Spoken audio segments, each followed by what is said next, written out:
Good. It's been a man. while. Been Yes, like it has, almost dude. over a month. Yeah, shit. Yeah. We missed some shit too. Yeah, we missed some good. Well, we didn't miss them, but we didn't talk about. Yeah, we didn't them, talk I about mean, them, yeah, we were, living. Like Larry.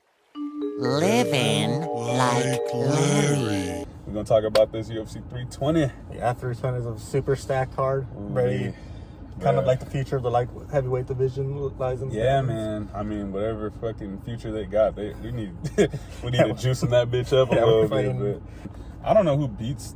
I don't even. We'll get to it, but I don't know who, like, aside from Alex. I don't know who. I mean, Yuri could be an interesting matchup, but we got to see. We'll get to it. Real quick, because I was thinking. I don't know if you heard Dean Thomas talking shit about Uncle Liar, bro. Oh, saying that he trade him. Yeah. I'm like, bro, what? Dean Thomas, like, bro, why do we trade Dean Thomas, bro? What does he do? Some fucking pointless ass fucking like tips in the middle of round 3 every time. I think this guy should be, probably should put his guard up a bit more. And you're like, all right, thanks, Dean Thomas. Thanks, Dean. Like, what the fuck? Yeah, I didn't know that after seeing a fighter get rocked like 3 times. It's like, I don't know, bro. Just for Dean Thomas to talk, because he's not. This isn't even the first fighter Dean Thomas has talked crazy about. Yeah. Like, Dean Thomas be yapping. And I'm always like, bro, Dean Thomas brings nothing to the UFC. Like, and in terms of like how they use him again, like they bring him in for like a 10 like a second, like, so like literally. So like that doesn't really have like any, like, you can't really say much of value in those like 10 exactly seconds they give him, like, for once a round. And so I do feel, even when he's at the desk, the analyst desk, is like, yeah, he'll say some shit sometimes, but it's like for him to even bring up trading Ankalaev for fucking, what's her name, Dita Chinga, the shorty that's in PFL or some shit, the blonde shorty. Like, are we not looking at, like, possibly the best light heavyweight since, DC and Jones? Because in terms of skill and MMA skill, I personally think, I mean, we've seen it, Ankalaev is a better mixed martial arts fighter than Alex Pereira. Like, that's why he's such a bad matchup. But we'll get to it. Yeah. Is gonna be, I don't know how to pronounce his fucking name. Oh, Abus. Yeah, I've never seen his full name. I've only known him as Abus Magomedov. But yeah, we got Abus Magomedov versus Joe Pyfer. Okay, what do you think of you watched Abus, right? Yeah, I have watched him a few times. I don't know enough about him like you, to be honest, to like have a good opinion. I know more about Joe Pyfer, to be honest. That's fair. I want to say it was either first or second time I've seen Magomedov fight Abus.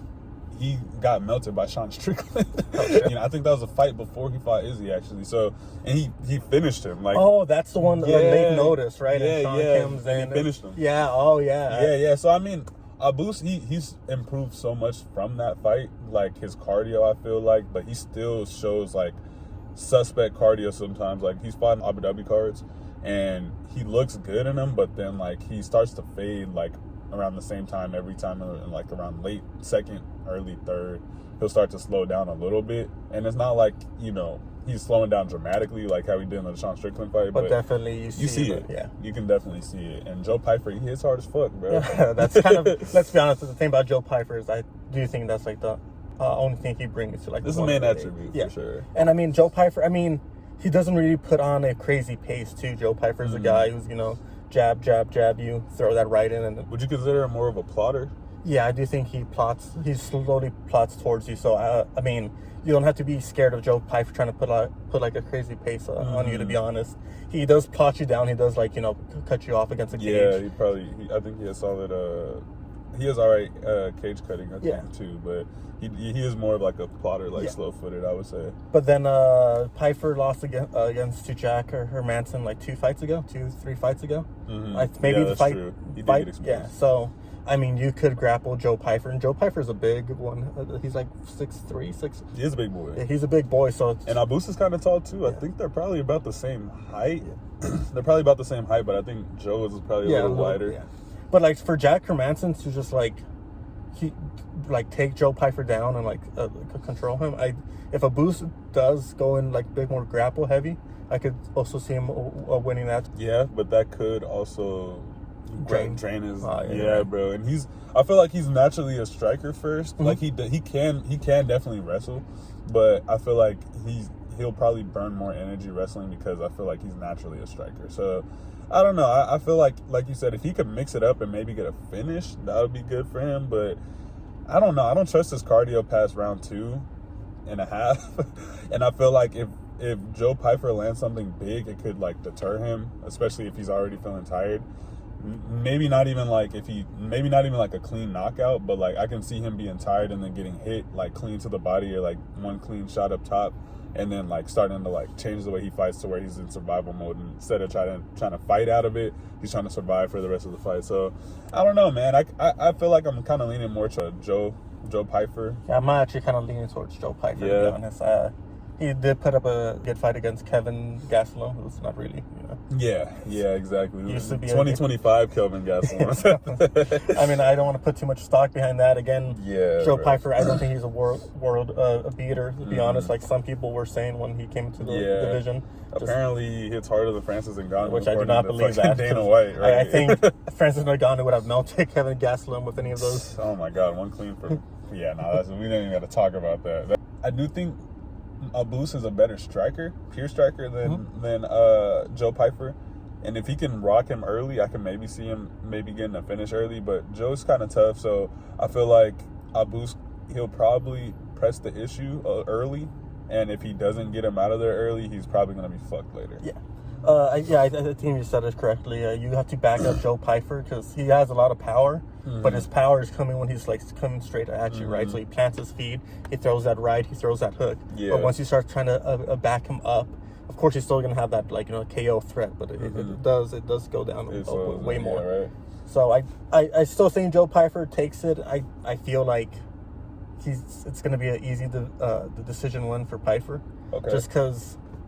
After he got like kind of exposed for Hermanson, it's because he was really like headhunting, right? He was trying to get that fast KO win. Hermanson exposed him, so he went in against Gastelum and just was very slow, plodding, right? Like, jab, right, jab, right, pack some punch so it makes you back up. But I think Pyfer takes it, he shuts out a boost? Yeah. 3-0? Yeah, 3-0. I think it's 3-0. I can see 2-1 decision. I can see a 29-28 or maybe a late finish for Joe Pyfer. But that's where I'm leaning, Josh Emmett versus Yusuf Zalal. Oh, damn. I was way off. Nah, you're good. I like Yusuf Zalal a little bit. Like, I watched him on the Jackson podcast, and I thought he was pretty... Like, he seems like a pretty cool guy. But then his last fight... Because I remember... people booed him because he had a very smart game plan. Right? So Calvin Kattar, I remember he was struggling to like keep up with him because he's super like quick on his feet. Like if he's up against the cage, he's side to side and he's trying to shift you out of your position. So whatever power side you're committing to, he's going the opposite way. Like he's really good at like evading, but I don't know if his mindset is to get the finish. You know what I mean? Like that fight kind of showed me like he's more so like trying to win by any means necessary. Would you say he's a fighter? Yeah, at least for sure in that last fight, he looked like a point fighter. Like the fights before that I've seen him in, I feel like he's mainly a point fighter. Yeah, he's actually the first. I think he was Ilia Toporia's first fight in the UFC. Damn. Yeah, it was like a late notice or some shit replacement, and Ilia came in, and then they bad fought. Fucking luck. Nah, right. But the crazy part is the law survived. Like he didn't get his. I mean, he lost, but he wasn't getting fucked up. And then after that, I think that might have been the Ryan Hall fight, and then Ilia started just going on like a finishing streak until like he got to Josh Emmett. I think that's how that went, if I remember correctly. But yeah, Zalal, he did his thing. I mean, he didn't get completely exposed by Ilia, and I do remember, he made it to the end. So Zalal, he'll survive. I feel like he should be able to even beat Josh Emmett, but I don't know. I don't think it's gonna be the most entertaining fight. Yeah, I mean, I didn't see Zalal's last fight, but the way you like just describe it to me, he just seems like the perfect kryptonite for Josh. Emmett, to be honest. Yeah. I know Leroy Murphy. A lot of people thought that he lost against Josh Emmett last time. So I mean, I don't want to say like, oh, Josh, he's old, but he's like 39ish. He kind of. I mean, if Josh Emmett goes in there grappling a lot, I mean, maybe like try to mix it up a bit more. But I just feel on paper this is the perfect stylistic one. Yeah. Josh Emmett, if he does try to wrestle, it could switch up the fight a little bit because like if he can get a hold of Zalal, I feel like he can probably do some like damage on the ground a little bit. But and he's so much like stronger than Zalal, like physically. If he gets his hands on Zalal, and you know he has the wrestling pedigree and all that, I feel like he can maybe slow him down and invest that early, and then maybe later in the fights, like, you know, when Zalal's not moving as much, maybe he can land that overhand right that he likes to throw. But I feel like Zalal's gonna be waiting for that shit. So he's just gonna be expecting a takedown early, maybe, and definitely expecting the overhand. But if Emmett can blend it, bro, he can definitely up his chances for sure. If Zalal can just avoid the takedowns, he should be able to cruise to a nice decision, like 30-27. I think a 30-27, to be honest. Yeah, I mean, I do hope, just because I like them both. I hope Josh Emmett can at least rock Zalal or drop him, and I want to see how Zalal reacts to that, because if he's the type of fighter that's just gonna like get dropped and, you know, get hurt, and then for the rest of the fight he's like, you know, trying to survive, I don't think he's gonna make it too far, because like featherweight is kind of stacked up top. So if he's like running into dudes like, you know, that are gonna hurt him, but he's not going to fight back out of those situations, then he should be able to beat Josh Emmett. I want to see the scenario, because he has a lot of potential as well. Lately, I've been having this thing where like I'm trying to pay attention to fighters' mindsets in the octagon, and I feel like, you know, it tells a lot when a fighter gets hurt, you know, how they react to that. So yeah, I'm interested to see that. Hopefully we can see a good little scrap between the two, but I do feel like the way that I see the fight is going, I don't see Zalal like taking too many unnecessary risks, which is smart. Yeah, I mean, I don't want to like talk shit like, oh, like, you know, point fighter, like, you know, you suck as a fighter, you know, you're not entertaining. But I mean, against Josh Emmett, the guy who like almost killed Bryce Mitchell with that overhand right, Yeah. Like if I'm fighting Josh Emmett, You don't want to get hit by I'm gonna do the same thing. I'm gonna, like, you know, bounce on the outside, jab your face off, you know, like maybe a 2-1, maybe Josh Emmett finds some success in the first round, but maybe Zalal makes the, you know, mid-fight adjustments and then cruises, you know, round 2 and 3. Yeah. Okay, so yeah, I'm leaning Zalal 30-27 then. Jiri Prohaska versus Khalil Roundtree. That is a very interesting fight, to be honest. Yeah, so we just watched both of their fights against Jamal Hill. Poor Jamal. Poor guinea pig Jamal Hill, bro. What'd you think about those two fights? So, talking about Jiri versus Jamal first, I mean, we saw Jiri really had some good head. Great head movement. Yeah, definitely improved. Yeah. I do. He clenched up more in his Muay Thai stance against Jamal too. I'm not sure if he just did that against Jamal, because Jamal's kind of like a smaller guy that you could like impose your will on. You talking about in terms of physicality? Yeah, like okay. Yeah, I do feel you can manhandle Jamal. I'm not trying to talk shit on his physique, right? But he has a very flubby, skinny, like 205 guy. Yeah, I get what you mean. Yeah. Like, in terms of the physicality, like trying to grab a hold of him. Grab him, and Jiri was doing that a lot to Jamal in like round 1 and then round 3. I don't want to say Jiri pitched the perfect fight. I mean, he did get the finish round 3, but he did, in my opinion, he did lose round 2. Yeah, he definitely lost round 2. Yeah, so Jamal did land some good strikes against Jiri. So like, again, Jiri did make a lot of improvements. He finished Jamal with that, you know, pull. I think it was a pull. Yeah, it was like a pull counter. He did like he does that thing now, like where he puts his hands up and then it's like almost to bait you to throw something, and then he turns it into a pull. Like he's definitely making new improvements to his game. And I'm not sure if he's been doing this, but it's something I noticed in Jamal fight. He does this thing where a lot of like bigger boxers do it when they keep their hands low, but then they throw the hook from the hip. I know Tyson Fury does that a lot. Or like Tyson Fury has his hands down a lot, right? So when he throws the hook, it's hard to show it in the car, right? Yeah, but like you're throwing it from right here, so like you don't really see the hook. He caught Jamal a lot of times with that very like sneaky hook. Again, I do think Jiri had the more impressive win against Jamal than that's fair. I mean, he had the more emphatic finish. Yeah, easily. Something I definitely noticed was Jiri. He lost the second round. Yeah. He just it was a dogfight, you know, like he brought Jamal Hill into like that fire, and like, you know, that's what Jiri does so good, which is it could honestly shift things in this fight. But Khalil, he he executed the game plan like to a T with Jamal Hill. Like it almost made Jamal Hill look like he shouldn't have been in there with him. Like he shouldn't have been in the UFC almost. Like, yeah, definitely. I do think Jamal got more embarrassed against Khalil than he did against Jiri. Would he get dropped like 3-4 times like in that fight? Yeah. Like Khalil was just dropping him. But the thing that like just kind of bothered me about that is because what made Khalil stand out so much early on was the fact that he was just like, he had that killer instinct to him, bro. Like he wasn't the best fighter, but he like, if he seen like any drop of blood, like he was trying to kill you, bro. Like he wanted every part of your body to hurt when he's fighting you. Like to the point where like, you know, if you put your hand out like trying to extend your range or whatever, he's like slapping your hand down type shit. Like he would drop Jamal Hill and then back up. Like he would like rock him back up. He would, last 10 seconds of the rounds, he's like circling around instead of trying to like get one more good like bomb on Jamal Hill. It just, I feel like, and from the way he's been talking too, I feel like Khalil, he's at a point where mentally he's like, I don't have to like, you know, be 100% ultra aggressive the whole fight because that's going to drain my gas tank. You know, if every single punch I'm throwing, I'm trying to fucking take your head off. He learned that in the Alex Pereira fight, like when he was tired in round 2 or 3.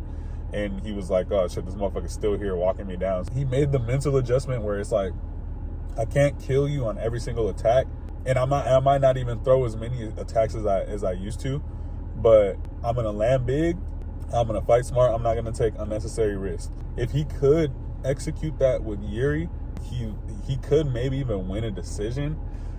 But I don't see a fight where Yuri's just going to like, allowing anything but like a firefight almost. Like and I'm trying to remember, like, because the Alex Pereira fight, the second one, he was a lot more calculated. Yeah, he was a bit more calculated. And that fucked him over. Yeah, and I do think, like, I mean, I think Jiri respects the power of Pereira more than he respects the power of Khalil, to be honest. That's fair. So, until he feels it. Yeah, right? until he feels it. Maybe that changes the game plan. Yeah, maybe that completely changes it.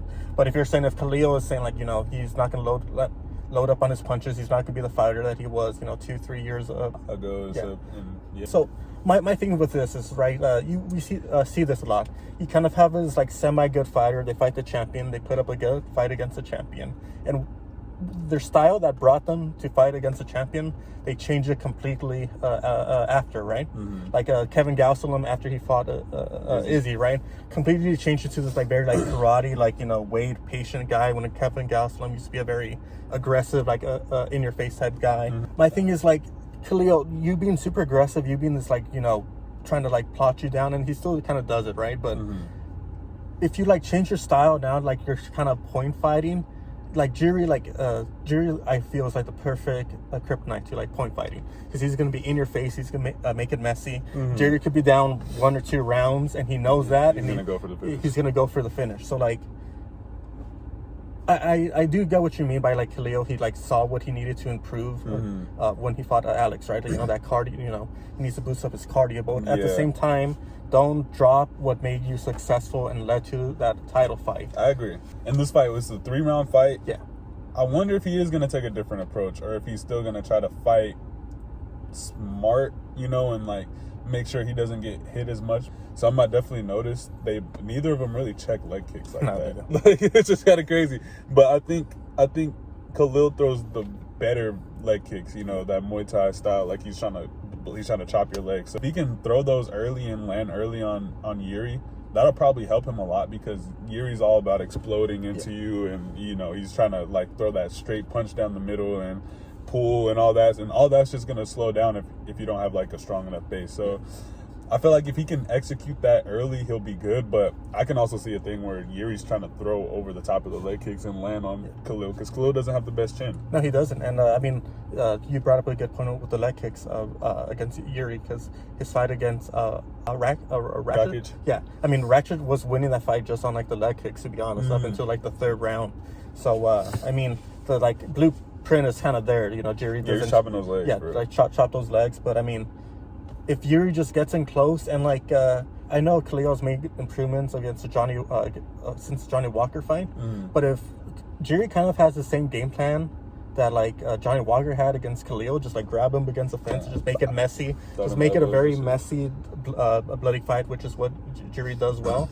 And I kind of feel Yuri gets the Khalil's too tough to go down in round 1. I know he's been like, you know, been like KO'd in round 1 before, but I do think Jury gets a late stoppage, to be honest. Yeah, like round 3-ish. Yeah, round 3. I can see that. I want to lean towards Khalil. I'm really interested to see how their styles clash, and I hope we get the aggressive Khalil that we had before. Because if I'm being real, bro, with Yuri, him in a firefight against anybody, most likely he can win that. Yeah.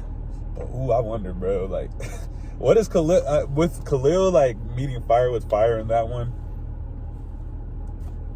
Anything could happen, bro. I can see him like landing like a counter, like check left hook or some shit, or like a overhand or something when Yuri's coming in, like just like because they're constantly meeting each other in the middle.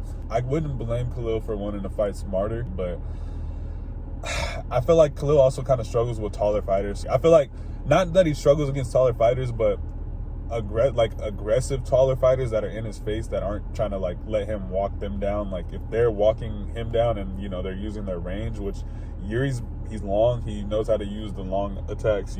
Like I feel like stylistically he can win regardless of Khalil meeting him with fire or trying to be technical. So I'm leaning towards Yuri.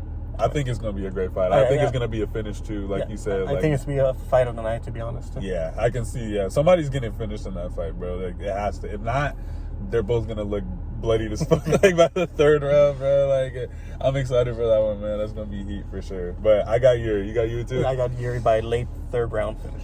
I'm going to say decision just because. So next we got Merab versus Corey Sandhagen. Very... Okay, are we watching those? Yeah, right. Alright, so we watching Merab versus O'Malley 2 real quick. I remember, like... I really thought O'Malley was going to make it. I thought he was going to do something a little different, bro. Like, fucking Merab, dude. Merab is something else, man. He's so good at, like, being all the way out of your range, too. And making you walk towards him. Which is perfect to set up the takedown. Because you're pressing, it makes the takedown way walking right into it. It's crazy, bro. Like he was just back to the cage, and now he's like slight adjustment, like with his feints and all that. Like it had O'Malley moving all the way back. Look at that. That's just too easy. Real quick, bro. He ran him over. I think he landed something too. Ran him over, bro. It's to the point where like O'Malley tried to turn and run away from him, bro. Gave up his whole back. But I think he almost kind of like faked it. He like faked the takedown, and he like he's semi-committed to the overhand. I guess. Like, bro, what the fuck? Look at him. Remember when DC used to manhandle guys like that? Yes, bro. And he had Stipe on his back for like 30 seconds. Taking over.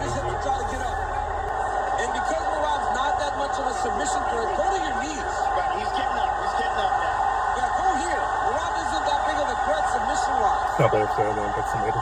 He's got a neck cramp. Yeah, but he rolled to his back. Oh, that's tight. That's real tight. He's a tight. Too easy. I definitely think Corey Sandhagen is gonna have to stay in the middle. Mm-hmm. He's gonna have to hold his ground. Whenever Merab comes in and tries to push him back, he needs to like answer with something big that gives him respect. Because I feel like Merab, he's a respectful dude outside of the octagon, but when he's in the octagon with you, like the respect that he has for you is very little, especially for your grappling. Yeah. So he's gonna test that shit immediately. Yeah. So Sandhagen has to stand his ground. He has to be offensive, like at damn near at all times.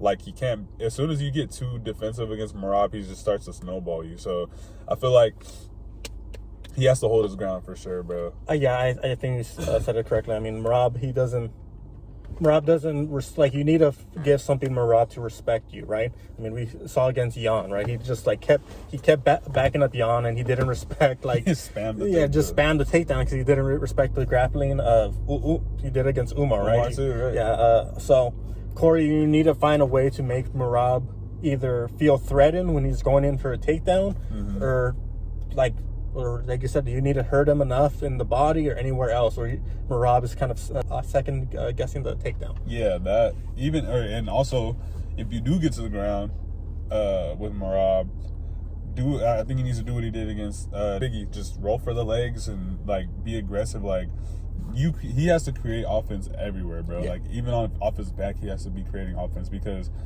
I know it's not the smartest to like, you know, be offensive off your back. Like a lot of people say you should scramble out first. That should be your first instinct, is trying to get up. If that first scramble doesn't work, I feel like that's when he needs to just be aggressive. Give him something to think about while he's on the ground, like maybe some fucking 12 to 6 elbows or some shit off his back or something. Like get him to at least think, okay, he's being aggressive, let me counter this by moving to this position maybe, and then you can try to maybe find the scramble out that way, or try to like attack a leg that way. But he can't let Merab just snowball him like everybody definitely does.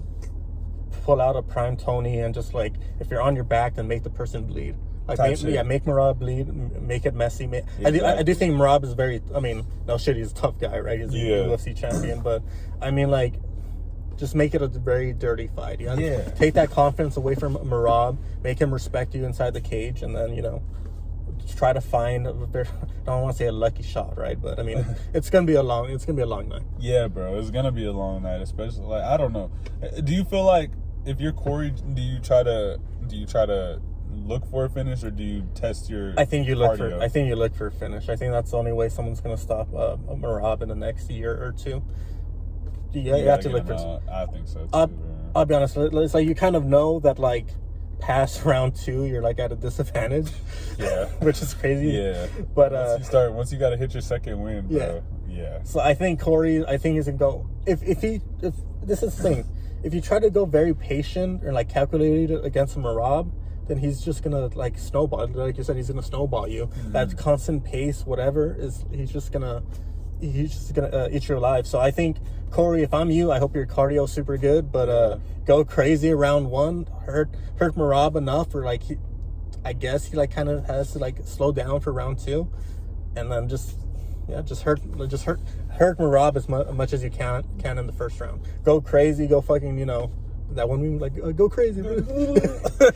Something I've also thought about, like, especially with the O'Malley fight, but it wasn't necessary, like, in hindsight 2020, right? But like, I remember a lot of people were saying, and me included, in that first O'Malley Merab fight, Merab gets caught by hooks a lot of times, like, and I was thinking originally, like, you know, maybe O'Malley would be the one to land that on him, and that's why I thought the first fight, O'Malley would be, you know, more of a threat to Merab. But I feel like we were saying, Corey, he's more of like the in-close fighter of the two between him and O'Malley. He throws good hooks and uppercuts and all that. I feel like he could find something like that with Merab, especially if Merab is trying to strike with him early. Yeah. I feel like Corey could fuck around and catch him, like, with some shit. But the problem is, if you don't put Merab out, it's almost like you rocking him, like, turns him into another fucking beast, bro. Like, it puts him in, like, round 5 mode, you know, where he's like, I'm just gonna drown you. Like, because I don't know, bro. I don't see, for some reason, I just don't see Sandhagen finishing Merab. No, I feel like we know that Merab has been rocked before. I mean, Morales rocked him, Cejudo rocked him. Like you said, like, he's been caught before, and I don't know. Corey could be the one to catch him and, you know, maybe find a finish, but bro, like, you have to kill Merab, bro. Yeah, like, out of all the people at 135, Corey is the perfect guy to catch Merab at that. Corey's a wild guy, you know. Caught Frankie with that crazy flying knee when Frankie was rushing in. Mm-hmm. Unpredictable. Right? Yeah, very unpredictable guy. So how do you face like a very Merab is predictable in the best sense. You know what he's gonna do, right? And I don't say that like in a bad way, because, you know. Yeah, no. But it makes it almost that's a credit to him, because you know what he's gonna do and you still can't stop it. Just like you said, if anyone's gonna catch Merab, I think it's gonna be Corey. That's fair. Yeah. So Corey, like, you better catch him early, and you like better do whatever you can to follow him on the ground and like throw your entire fucking body on those strikes. If Merab's gonna get back up, I think he's not gonna even like try to throw one more strike that entire round. He's gonna you're on the ground. Yeah, you're gonna be on the ground. I feel like if he's gonna go with that game plan to be aggressive early, he also needs to have a contingency plan, because if you can't get him out early, you got to be prepared for, like, you know, strong, hard rounds with Merab, and not everybody can survive that. So I feel like if he is going to be aggressive, Corey has good cardio, to say. Just saying that. Corey has good cardio, but there's good cardio and then there's Merab. There was moments in that Figgy fight when I was watching and when I rewatched, and I was like, Merab's not going to do that. Merab's not jumping on your back desperately trying to get a rear naked choke or just to, you know, backpack you. Like, Merab is going to methodically work on your back, and then he's going to knee you, and then he's going to trip you, and then, like, he's not trying to rush like a finish. And that's, I'm leaning towards Merab, bro. I'm leaning towards Merab too. I think Merab is gonna beat my boy Corey Sandhagen, man. But hey, look, shout out Corey Sandhagen, because guess what? UFC 4, nobody was fucking with me on UFC 4 with Corey Sandhagen, especially Stand and Bang, bro. Corey Sandhagen was mean on UFC 4. They nerfed him on UFC 5, bro. I think Merab is gonna fight smart. I think he's gonna do what he does, and if he senses Corey starting to break, he'll go for the finish. But I don't think Corey's gonna break early. I don't think if he's gonna get finished, it's not gonna be until like round 4 or 5, in my opinion. I rate him in his toughness a little higher than Sean O'Malley. That is a slight factor, like not tapping, because I've seen fucking Corey almost get his arm broken in a fucking arm bar before. I think it was broken and he didn't tap, and he ended up finishing the dude with the other arm. So Corey's tough as nails, bro, and I give him that 100%. I think he'll present an interesting little fight against Merab, but for some reason I just don't see anybody beating Merab. I got Merab 5-round decision, maybe like 4-1 or 3-2 maybe, but just to not say the same thing as you, I'll say a round 4 finish. Okay, that's fair. That's Shama. Yeah, Shama versus Ankalaev. I feel like the fight gets a little repetitive after a while, just because, you know, Ankalaev, he starts kind of rinsing and repeating, and Alex didn't have an answer for it. But a lot of people are saying it was a complete domination by Ank, and just because I'm a Chama fanboy, do you think it was a complete domination? I think it was a clear decision. I don't know about a clear domination. I definitely gotta rewatch the full fight. I'm gonna rewatch the whole thing probably. Because I thought Alex won the 5th round. Thought he won the 4th round. I know Ank won the 1st and 2nd. The 3rd round is a toss-up. I thought it was clear, but at the same time, like, people were saying like a clear domination. I don't think it was a domination either. But I do think Ankalaev was just the better of the two. I think Alex was too scared to commit to. I think so too. Ank is fast, man. It's weird, bro, because like I've been feeling like, you know, since they announced the rematch, I don't count Alex's power out. I feel like he can catch Ankalaev at any time. But I also, then, you know, if he was injured or whatever, I do assume he's gonna be better this fight regardless. I just assume that, but I feel like it'd be crazy to assume that Ankalaev isn't gonna be better either. Who's to say he doesn't get a takedown this fight? And then what happens if he does get a takedown, and then Alex is thinking about that for the rest of the fight? Like, I defended all the takedowns in the first fight, and now I'm on my back in this fight. Alex is a very like one punch fighter. I mean, like he does one Like strike one at tempo. one strike at a time. And Ank was finding a really good job at like timing that and then rushing in for like a 2-3 punch combination. Seeing like all the commentators like DC like over here acting like Ankalaev has to shoot. I think Ank showed that like he doesn't have to wrestle. No, Ank is a really good striker. I mean, he's a very good striker. He comes from kickboxing, I think. I think we even mentioned that about like the Dagestani guys. Ank is like the striker. He's definitely the striker, like the best striker out of them all. Besides maybe like Islam. Islam is a solid striker, I would say. And he put himself, took more risks than he normally does. I do what Alex needs to. I think he just needs to start throwing more. Alex only throws longer combinations when he has you for, but like I think Alex just needs to be more aggressive. Yeah, aggressive. He needs to let his hands go more, man. I was arguing with a fucking poetard the other day, and this motherfucker was talking about something. Alex defended all 12 takedowns. He defended all the takedowns against everybody that tried to shoot against him, and he was injured. That's why he lost. I'm like, bro, that wasn't why he lost. No, that isn't. Takedown defense wasn't his problem, clearly, because he defended 12 takedowns. The problem was, if they're not striking, and Ankalaev wants to have a clinch fight with him, Alex had no answer for it, bro. Like, it's more than just taking him down. Like, that's fucking crazy. It's more than just taking him down, though. Like, like fucking, you know, bro, like just exchanging with somebody, holding them up and like trying to like control their body. Yeah. That shit is taxing. So doing all that shit, throwing knees and elbows and punches and stuff in close against the cage, like all that shit drained Alex, bro. Like it wasn't just the takedown defense. It's mixed martial arts. You feel me? Like it's more than just wrestling and striking. I think something happened in the first round that like gives Ank the win. I mean, it gives Ank the round 1 win. Like from right now, like I'm kind of saying that Alex is winning this fight. I don't know, winning this round. I think he's probably busier with the leg kicks.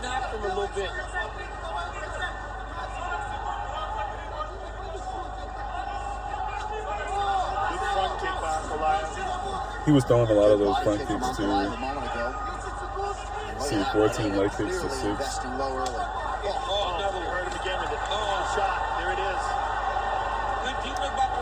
I really want to see. I want to see if Ankalaev, because I feel like he didn't commit to the takedown as much either. I feel like once he felt a little resistance, he was like, okay, we're going to the cage now. Yeah. Like all this shit, this is a whole nother fight in itself. Yeah, I mean, as much as you say it's boring, clinch work is its own different fight. I mean, Usman used to put people against the clinch. I mean, we used to make fun of him for it, right? But I mean, yeah. If I could, like, imagine this. I'm, like, holding you against a wall, and you can't do shit about it. Like, literally. Yeah, like... all you can do is fucking hit the side of my shoulders and look at the ref and ask him to break it. Like, that shit is so... People, like... people really don't... They don't understand it. Maybe because, like, you know, and I can't sit here and act like I'm a fucking fighter myself. Like, I've only trained a little bit. But, like, all that shit, like, once you actually experience it, you really notice it in the fights. Like, yo, like, I understand why Alex was, like, slowing down in those clinch exchanges.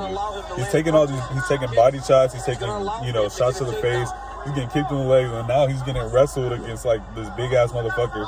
And, you know, his back is against the cage. He defended the takedown, yeah, but that's energy expended in itself defending the takedown. Now you're sitting against the cage trying to keep this dude off of you, but he's, like, squeezing you and he's, like, moving you around, manipulating your body weight, making you catch yourself because he's moving you, trying to trip you. He's throwing punches, he's throwing knees, he's throwing elbows. Like, you're constantly thinking and trying to get out of, like, having your back against the cage, but knowing if you explode the wrong way, you might fuck around and get tripped. You know, like you might, or you can expend all your energy and not go anywhere. Which, I mean, that could be even worse because now you're just burning yourself.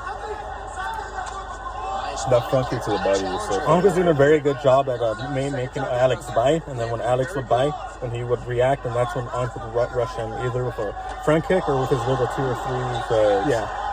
And again, you could say credit to Ank because maybe he's doing something. He's doing a lot, yeah. I feel like he had Alex thinking a lot. That was a nice. That was a clean shot, and that's just all. And he's moving him around constantly.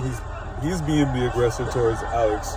Being a very suddenly backing him up against. Exactly. Alex tries to get more aggressive, but Ank stands his ground. But Ankalaev was putting hands on him, man. And Pereira's always like been caught like that, right? He's always had that like very like, you know. Yeah. Tall man defense. Yeah, that tall man defense. See, he kind of, I don't say he hurt Ank, right? But he landed a nice right against Ank right there, but just doesn't follow. I know Ank kind of he met him with it. Yeah, he met him right after. Yeah, he met him right after, but like Pereira, you gotta like throw more than one punch combination. That's what makes me wonder, like, was he getting stung or was Ankalaev just catching him off guard because how fast he was hitting him? Was Pereira did he get overconfident with his power, saying like, oh, the past 2-3 people I've been putting them out with one punch? We gotta see that. Bro, that shit's so fucking beautiful. He had him thinking, bro. Like, Alex doesn't know what to do, bro. He was like, do I throw a leg kick? Do I throw a left hook? Like, look, bro. And motherfuckers are acting like all he had to do was defend the takedowns. And, like, you know, aside from that, Ankalaev was just, like, stalling the fight out. Like, that's not how that shit was. I do think round 2 was his best, like, striking performance out of all the rounds. I'll be honest, I had a dream that Ank knocked out Pereira in like 30 seconds. And I'll be honest, I feel... That would be fucking insane, bro. That would send all the fucking poetars into hiding, bro. They'd never watch UFC again. See, and Joe Rogan said it. He's more comfortable with this kind of fighting. Like, a lot of people, they see this and they don't assume that it's fighting, but this is a part of fighting too, bro. Like, this is a clinch war. And as much as it's boring and it's not flashy, I mean, It's again, effective, bro. Look at all these knees to the body he's eating. Like, uppercuts. Like, bro, all this shit is adding up, bro. If it's not hurting Alex, it's making him think. Would you say, were you surprised by his grappling defense, Alex's grappling defense? I know, in terms of like the clinch hold, right? He needs more improvement, but I would say I wasn't necessarily surprised because I know Alex is solid at defending takedowns. Like especially when he knows that there's a takedown coming. But that's what we said. But I feel like I was more surprised that Ankalaev wasn't committed to taking him down as much as I thought he would. do you think that changes for a second? I feel like he should. I feel like if Ankalaev could land an early takedown, it'll definitely change the way the fight goes. Because if he doesn't take him down at all this fight, I feel like Alex is gonna be a lot more aggressive. But yeah, I feel like Ankalaev taking him down early will definitely change the way the fight turns out later. Does tire out Alex more, makes that power go away a bit more, and then it saps his confidence a bit. You're like, oh shit, like now I'm on my back, now I'm gonna overthink. Yeah, bro. Because what do you think? Do you feel like Ankalaev was like definitively trying to get him down, or do you feel like he was just trying to exchange? Like, do you feel like he was trying to just get a good grappling exchange and then turn that into a clinch fight and like not burn out his own energy trying to wrestle him, but just try to make him think about wrestling? So we saw in the second of a Jan fight, right? Like Jan Blachowicz was super easy to take down, respectfully. So like Ank was like in survival mode, so Ank was extremely tired those like 4th and 5th rounds. So he just went for that Hail Mary takedown, he got it, and he was just basically surviving. He wasn't trying to finish Jan because he couldn't. He was so tired. But Ank did slow down 3rd and 4th round. So like my thing is like, can Ank keep up a 5-round pace of grappling? Again, Chimaev kind of proved us. We thought Chimaev couldn't do that, right? But it's possible. It's possible was to like hold him against the cage. To be honest, like you said, it didn't seem like he was committing to the takedown so much. I think he knew Pereira knew how to defend takedowns, but I think he knew Pereira didn't have a lot of experience against the cage. That's fair, but just in this like little slight exchange right here, I feel like if Ankalaev was committed to a takedown, like if he's like, yo, like I need to get him down this round, I feel like he could have easily probably like backtripped him. Yeah, I was about to say the same thing. Yeah, like he had him in positions. Like the way Pereira's hips are, where they're not, they're kind of bent and they're kind of like skewered. Yeah, right. Yeah. Like that's an easy prime position for. Send me the screenshot. I'm gonna screenshot. 48-47, right, or 49? I think it was 47. It wasn't clear.